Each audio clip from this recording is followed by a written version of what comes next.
So the drivers have taken industrial action in solidarity with one of their colleagues who was arrested on the weekend. The drivers are upset over the manner in which the police treated their colleague. A video has been circulating on social media which shows the police storming the bus, at least two of them being on the bus and pulling the driver away from his seat.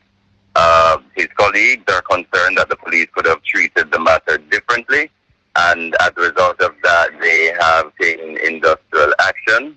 The managing director is currently at the Rockport depot.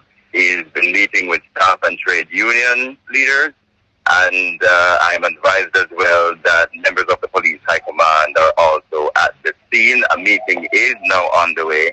I'm hoping that arising from that meeting, there will be a full resumption of duties and that normality will be restored.